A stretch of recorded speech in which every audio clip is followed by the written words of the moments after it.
Good morning, everyone. Kitty Foss, your storytelling astrologist, reader of the stars for the 14th, 15th, and 16th, with a little hint about the 17th that's coming up. You know, I said in my last video, please watch how things unwind. Well, for me, things have unwinded with some really deep, old understanding. We are riding the dragon. I heard that expression. That's always about Lionsgate, and it's about the nodal entrance. And we are riding those last moments of Pisces. We have another eclipse coming up. And this little window between those two eclipses is equally as intense as the Bareboat Bowl, and together they're working. If you've been listening, one of the things that you will see is that there have been a variety of conversations. When I talk about aspects, that's what I call them, is the conversations that are happening, and those bigger themes have been happening over and over and over again since the Bareboat's Bowl moved forward, and then the solar eclipse has intensified many of those, whatever these larger themes are. And there's all kinds of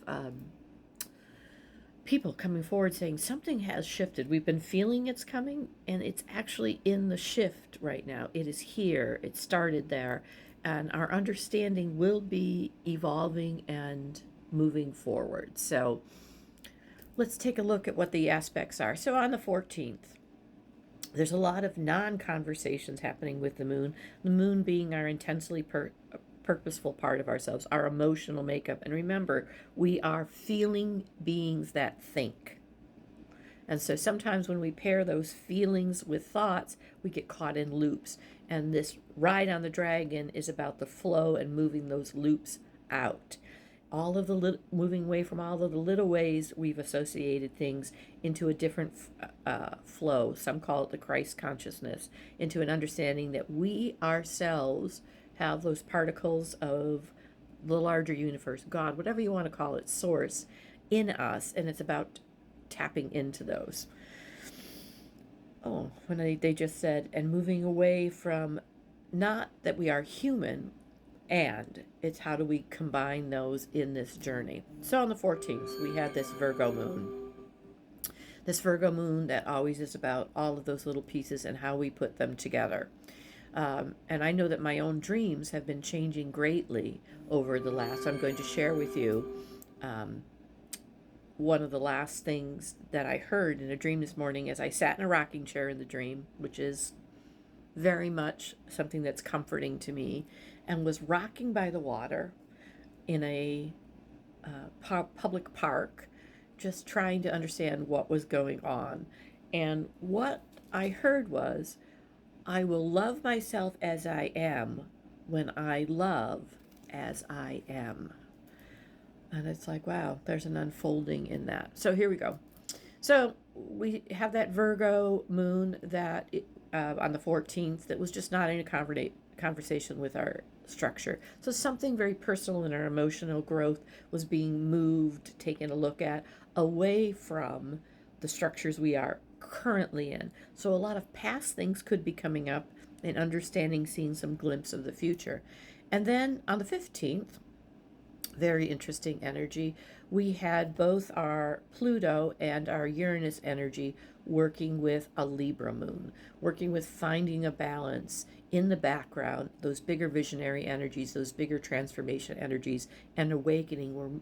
We're working in the background with that as that moon moved into Libra, and there was an opposition with that same moon. Again, here's those three outer themes that are huge, that was about what responsibility we need to take. How do I find the midpoint in balance and the responsibility with spiritually moving forward that I need to take? So that was a real awakening with whatever was the visionary energy in the background that was trying to find the balance. It wasn't about I'm completely responsible. It's about where do I find the balance with that, in that opposition, in understanding the beauty and harmony of who I am.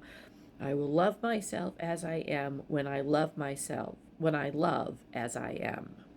So let me say that again. I will love myself as I am when I love as I am. And so that great I am.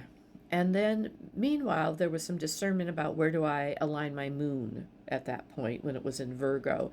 We started we started the day with that discernment to find those pieces and moved into finding those pieces of balance. And then today we have a conjunction with our Venus energy that really wants us in that Libra to find that harmony, to find what is beautiful about ourselves and our personal energy.